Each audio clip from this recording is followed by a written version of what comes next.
Thank you very much for this introduction. So for today, starting our session on recycling, we'll start with a small introduction with global data, and especially related to environmental and human health. And we'll see also some basic definition of recycling as a brief introduction. And we'll shift more after about regulation aspects, and then recycling of different materials during our day. So for this presentation, I will start with very global data, and in particular dealing with sustainability and environmental pollution. And data about that subject dates back from the 70s. And at that date, some researchers in MIT, they collected already data about global indicators like pollution, population, non-renewable resources that were used in order to use already at that time computational modeling to predict what could happen.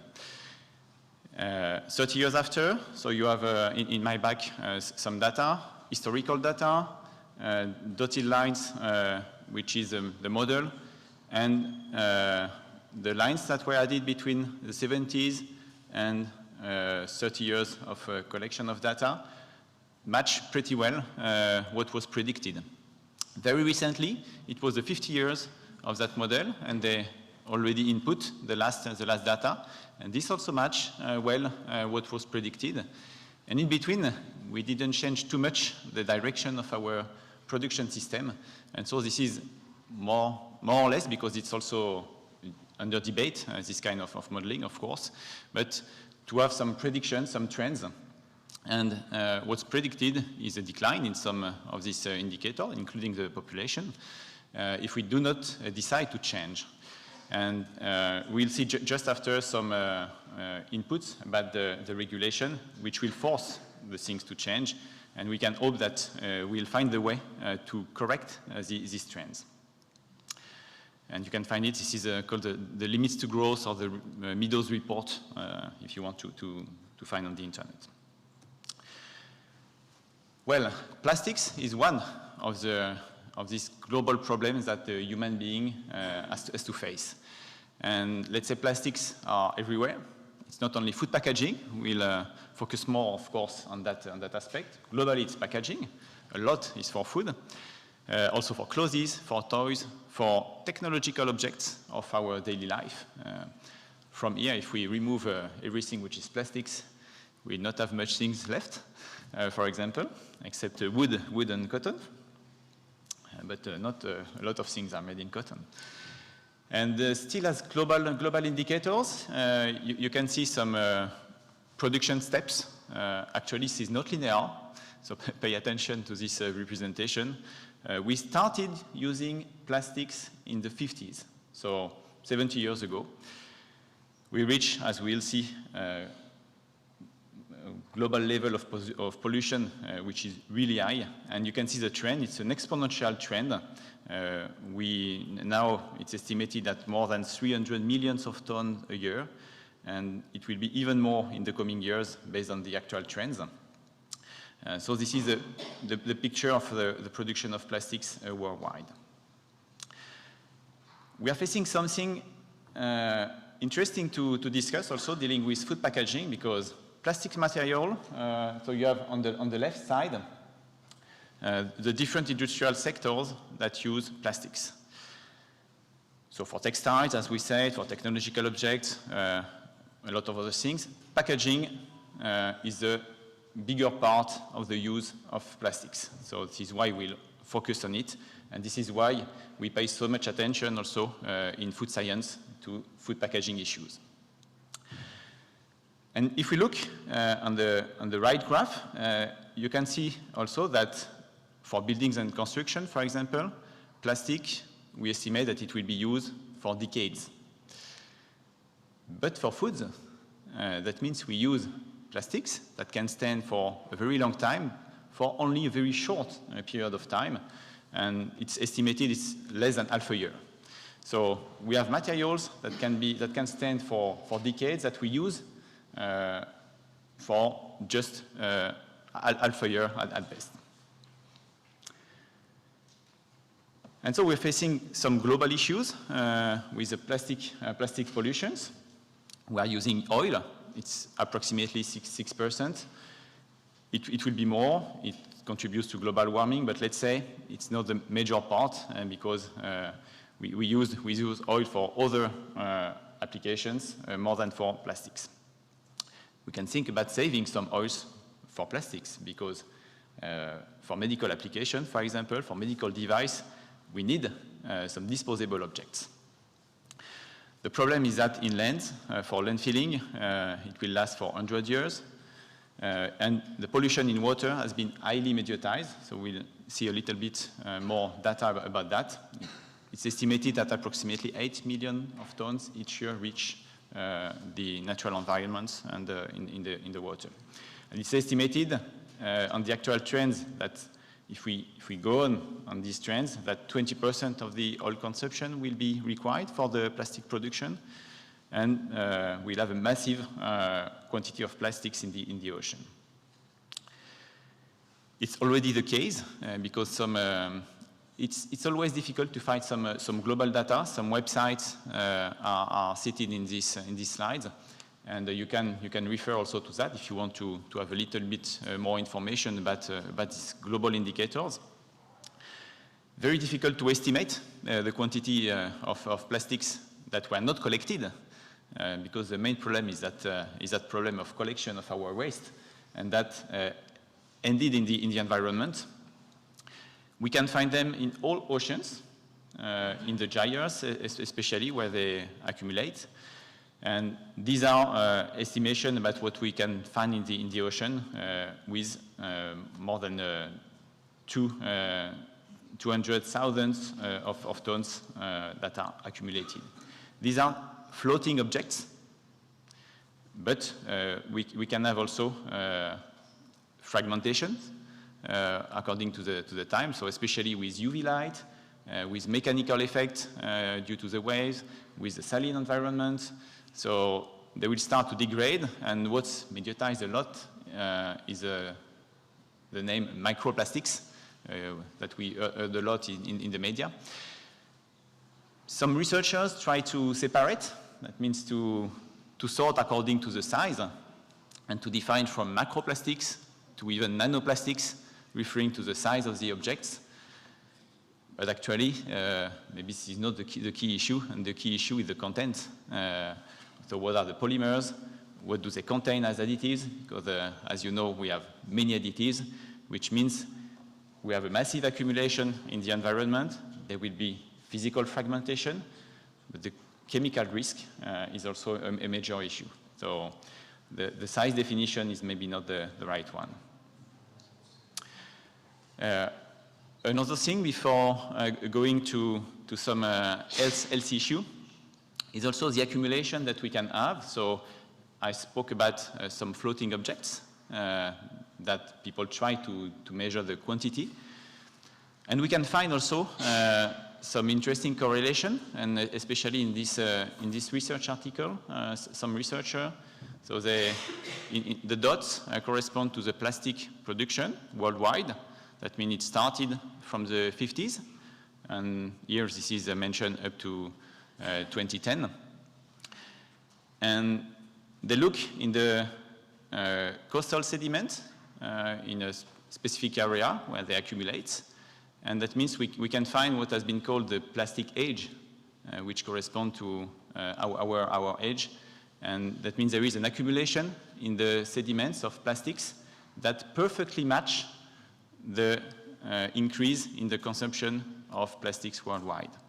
So this is clearly what we can find, what will be a trace of our system, and clearly we have to change that. That means there is clearly a problem of the collections of our waste. And as I started mentioning, the problem in this accumulation actually can be on several aspects. The first one, you have physical objects and of course that means the fauna can ingest some of them. So there is a physical threat.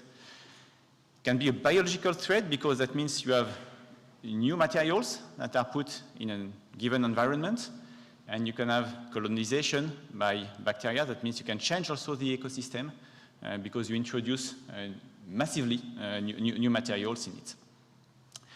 And maybe the big problem, and we are not yet there, is the release of ecotoxins because it's very difficult to measure. What we know is that we have a quite high quantity of additives in all plastics that are released on the market. It's very difficult for those of you working in that field to know exactly about the composition. Very difficult to find the tools to be able to analyze. So just dealing with this very global quantity, what can be the tools in order to estimate the quantity of chemicals that are present and the speed at which they will be released, and after the effect they could have also in the environment by diffusion. So this is something that we have to consider. We are in the beginning. That was a first paper dealing with this aspect. And we'll see a couple of other interesting, very recent research on that topic. So we spoke about the ocean, but if you look in the soil, you will find the same problems. That means looking in the soil, you can analyze, you will find some microplastics. You can analyze the size. Many researchers do also in soil. And you can try to analyze also what are the polymers, what are the contaminants, how fast they will be released, how fast they will be transformed, also with the fauna in this particular ecosystem of the soil. But here we are also facing a big difficulty. For example, we worked a little bit on polystyrene in my lab, and using Pyro-GCMS as a classical analytical tool in order to try to estimate the quantity of polystyrene and even monomers, dimers, trimers that can be released progressively, but it depends on the nature of the soil. That means the results were not the same according to the nature of the soil, because we worked with a model soil. So very interesting, because that means we have an analytical challenge also to be able to estimate what can be the safety issue at the end. Other things now related to also very recent research works on human health. The first question was if we ingest some microplastics. So do we ingest as human beings? We know that in the fauna, for example, in fish, birds, some of them are already been found.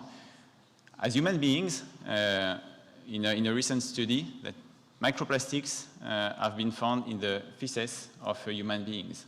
That means we ingest some microplastics because we eat food.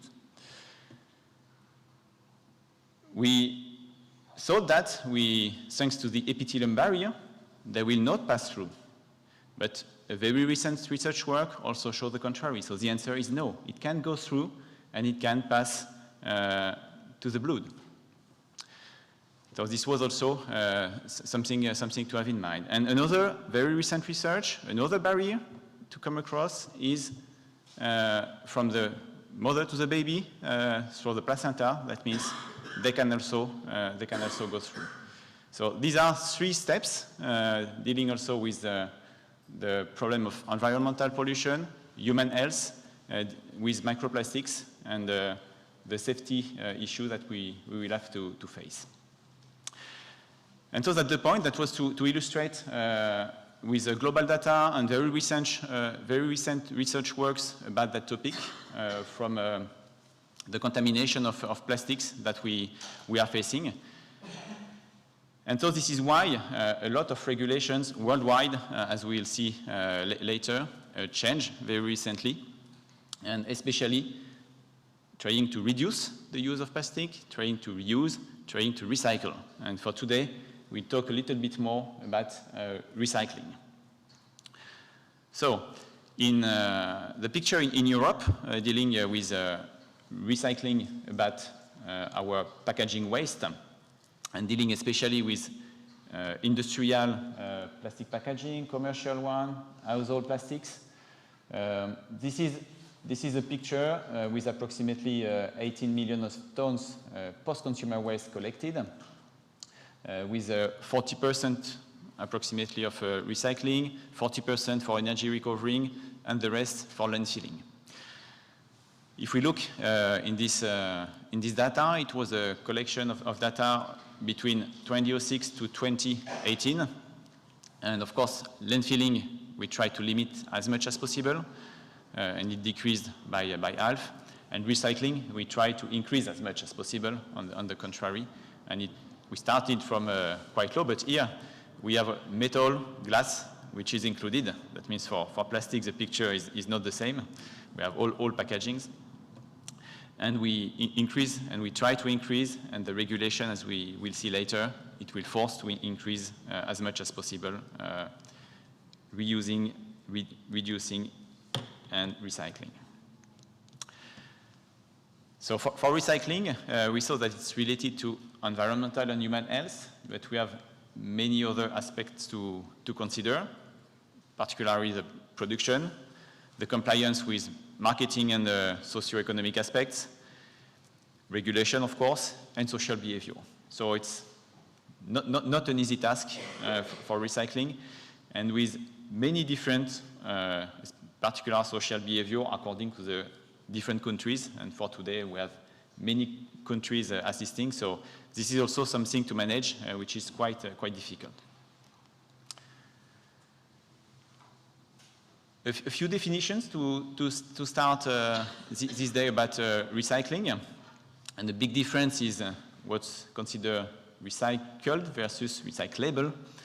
And let's say we have 4 steps.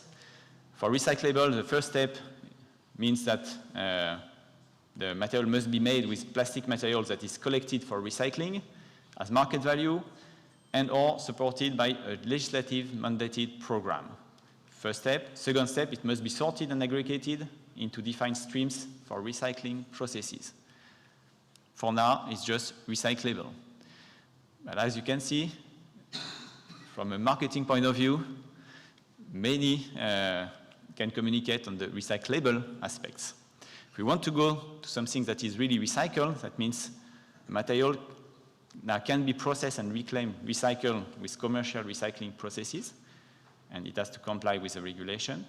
And 4 steps, the recycled plastics becomes a raw material that is used in the production of new products. New products means new packaging materials here.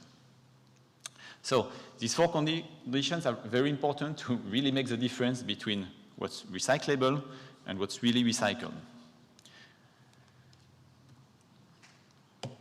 Then interesting thing also related to different types of materials that we are used to see since a couple of years.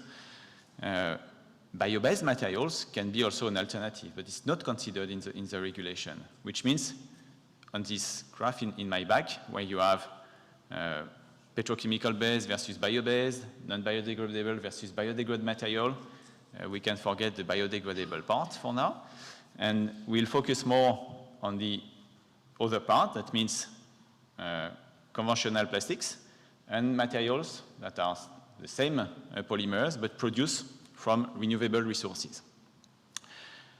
Among them, for now, we have only 2 categories, that means PET, polyethylene terephthalate, and polyethylene that can be recycled and enter as food contact material again. And this will be a key issue also to discuss for today.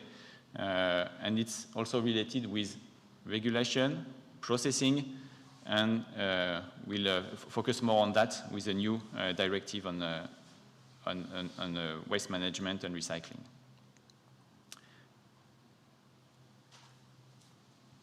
A few other definitions to start that day for recycling. So it can be closed loop or open loop system. That means for PET, it's a very classical one. We drink water in PET bottle. They will be recycled. We'll see mostly mechanically, and then we'll have new PET bottle. That means we can use them for the same application. And it can be food contact material in that case. This is a particular case, as we just saw previously, compared to many other polymers. And it can also be open loop. That means it will be recycled, but for other purposes, like the example here, the PET bottle. It can be used for textile fibers, or it can be for polycarbonate. It can be used for printer components. So it's also nice to find some other alternatives rather than food contact, especially because we have to face some safety issues dealing with food. And so for recycling, we'll see during that days that we can have different ways of recycling process. It can be mechanically recycled, or it can be chemically recycled. Mechanically, that means you will wash, you will green, you will melt again, you will have granules, and you can apply new processes to blow your bottle, for example.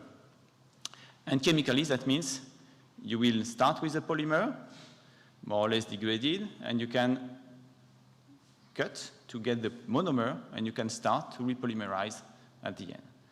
If you cannot recycle, that means after you can go to recovery, that means burning to get energy, or disposal at the end, at the very end. And to introduce the next presentation, you will see that a lot of regulations are changing in the world. We'll focus maybe more in Europe, so I will not detail. Europe is only a very little bit in advance. Some other countries look at how the regulations are changing in Europe, but the Single-Use Plastic Directive, for example, is transposed all over the world with different applications, different rules according to the countries, according to social behaviors, according to processing, according to industries. We have a lot of things that have to be taken into account in that case. And I will just finish because I will have just 5 more minutes, just to say that we have also a lot of standards dealing with recycling. So we'll see only a few of them for today, but we have some standards related to processing, we have some standards related to materials, we have some standards related to labeling. And to labeling, and I will finish on just a few examples to illustrate. We have the Moebius loop, that is the symbol of recycling materials. It's on many objects in plastics. It has been made at first to say that it can be recyclable for this material with some given numbers, and now it's still labeled with that.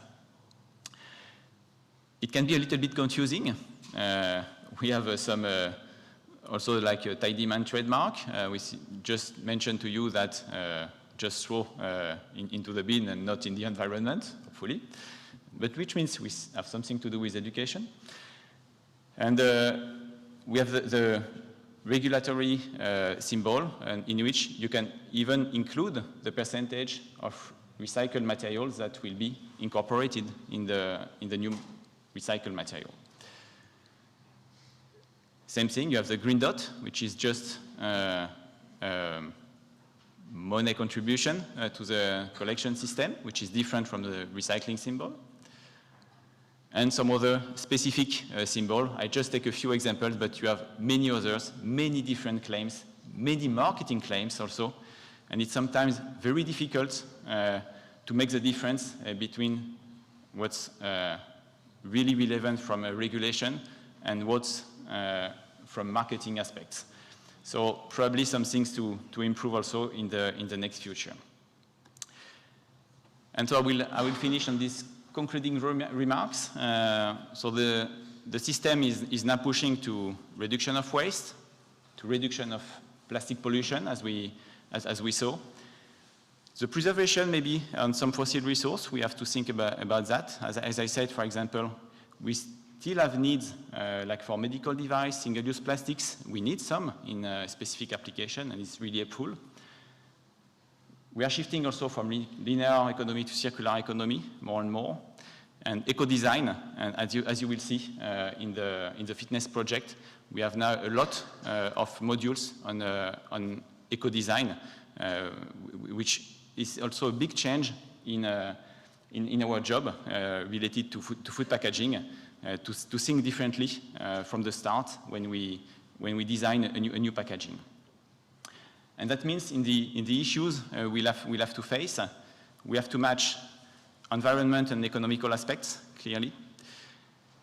We have to pay attention to education, and particularly the social behavior depending on where we live, but educational aspect is a big part of what we would like to share also in this fitness project. And this is also to bring knowledge to the community and to share it with the most advanced knowledge to be able to share that. And to discuss also the latest issues, like the safety issues, as I briefly introduced in some examples, and as Olivier also did, like with the functional barriers, and where we have to really think and to put science in order to answer the questions about safety related to food packaging. So thank you for attention. That was the introduction before next talk related specifically on regulations now. Thank you.